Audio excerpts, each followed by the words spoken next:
Lanka. Thank you, Madam Deputy Speaker. Minister. Thank you.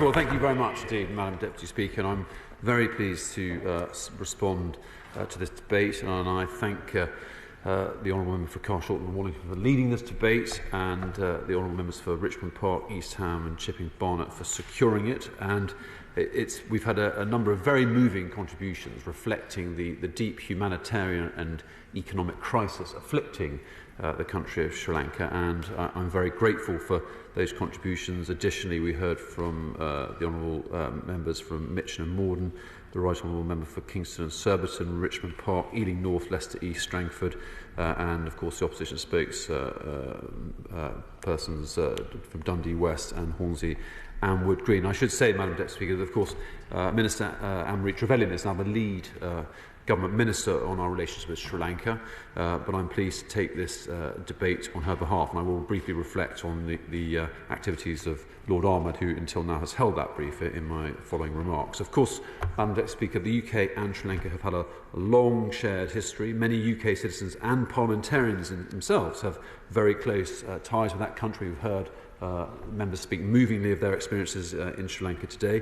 It's, of course, a relationship which really does matter to the UK, and it's been extremely difficult for us all to witness Sri Lanka's recent economic decline, because it is an economic crisis made worse by of course, dreadful mismanagement, long-term mismanagement, as well as the economic fallout from the terrible 2019 Easter Sunday attacks and the COVID pandemic and Russia's illegal invasion of Ukraine. So in terms of what the British government is doing about it, Madam Deputy Speaker, of course we believe a stable and inclusive political settlement is an essential foundation for economic recovery and growth over the long term in Sri Lanka. And my honourable friend, the Noble Lord Ahmed of Wimbledon, made this point to Sri Lankan President Wickremesinghe in July and to the Sri Lankan Prime Minister Gunawardena in August. And of course he urged progress both in terms of human rights and accountability, as well as economic reform. Because, Madam Deputy Speaker, the UK is providing economic support through a number of institutions, including the IMF, the World Bank, the United Nations, the Asian Development Bank and the Paris Club. And as has been mentioned here today, we welcome the initial September staff level agreement with the IMF for a 4-year support programme of some $3 billion. Now, of course, while this agreement represents a positive milestone for Sri Lanka, continued negotiations are needed to achieve final programme approval and a route to restore macroeconomic stability and debt sustainability. Today, the honourable members, some honourable members have proposed conditionalities on IMF assistance. Of course, the IMF does not have the ability within its governance structure to impose political or human rights-linked conditionality, only conditionality that is linked to economic policy. But of course, we want human rights progress to advance in tandem with economic progress, and we will use other mechanisms to hold the Sri Lankans to account and progress human rights in that regard. Very briefly, I'm happy to indulge her very briefly. Can I emphasise that these international bodies, if they're allowed to impose conditions in relation to economic matters, should be imposing conditions in relation to military spending and cronyism and corruption? These are reasonable asks of any bailout. So comments, but we seek to have conditionality interlinking to our approach in international multilateral forums with regard to human rights. We're using the UN to essentially push forward human rights. So in addition to our economic support through institutions, the UK government has also provided humanitarian assistance. Madam Deputy Speaker, we announced £3 million of humanitarian support in September. This will be delivered through the Red Cross and United Nations partners as part of our ongoing humanitarian response. It is, of course, important that humanitarian assistance reaches those who need it most, wherever they are in the country, and that's something we want to see. We are also providing support through the United Nations Central Emergency Response Fund.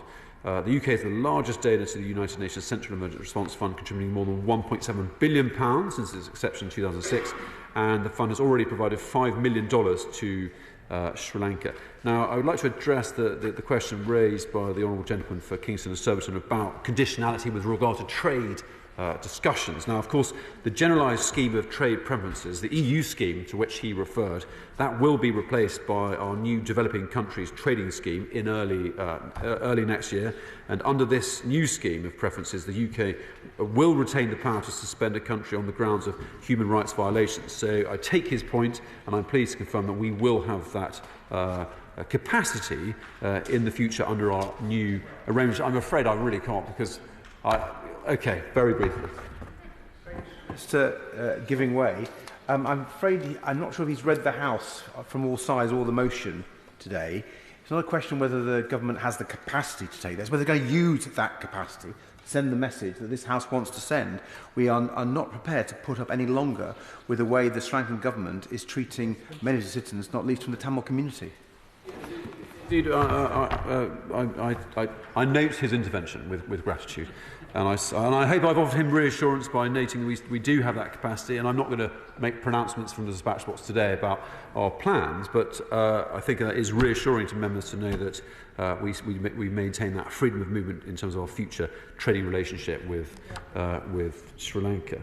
Now, Madam Deputy Speaker, turning now explicitly to the human rights situation, of course, the comprehensive report issued by the Office for the High Commissioner on Human Rights, which has been mentioned today, highlighted a number of profound concerns. There continues to be a lack of progress on basic human rights and post-conflict accountability. The report also highlights economic crimes and the link to a lack of accountability and the need to ensure the most vulnerable continue to receive support. Minority communities continue to face discrimination and harassment by state authorities.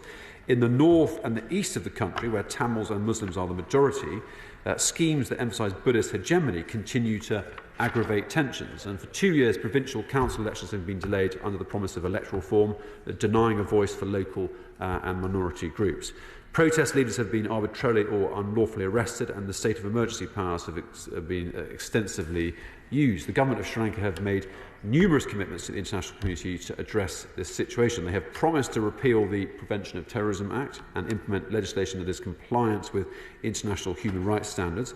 The government have also promised to implement a proper accountability mechanism to establish truth, reconciliation and justice. And we will continue to call on Sri Lanka to make progress on human rights and accountability. And we will continue to work with international partners to hold the government of Sri Lanka to its promises.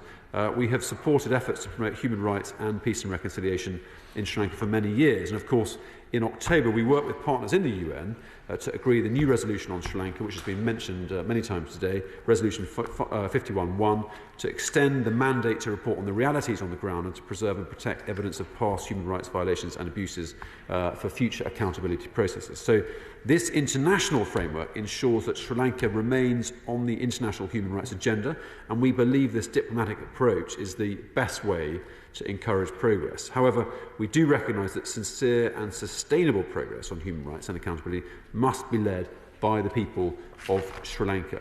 Over the last 3 years, we have spent more than £10 million from our Conflict, Stability and Security Fund to support peace building, social cohesion and gender equality, as well as to strengthen democratic institutions. And Lord Ahmed of Wimbledon met Sri Lankan Foreign Minister Ali Sabri in September to urge progress and to renew our offer to work with Sri Lanka. Now, a number of honourable and right honourable members have mentioned sanctions today. Of course, the government would not speculate from the dispatch box on possible designations because, of course, that would reduce their impact. But we keep all evidence and potential listings under close review. To conclude, Madam Deputy Speaker, the people of Sri Lanka are experiencing an unprecedented economic crisis and they continue to face violations of human rights and barriers to justice. In response to the economic situation, the UK government has provided direct humanitarian assistance, financial support through multilateral institutions, and we continue to pursue options for debt relief. Through all of this, ensuring the poorest and most vulnerable continue to receive support at this time is absolutely critical. And we will continue to support the Sri Lankan people in their pursuit of justice and accountability and for progress on human rights, including at the UN Human Rights Council. Sri Lanka is an important and valued friend of the United Kingdom, and this government will do all we can to help the Sri Lankan people achieve the prosperous and peaceful future they deserve. Thank you. Elliot Colburn. Thank you, Madam Deputy Speaker. I'm aware there's a very important debate to follow.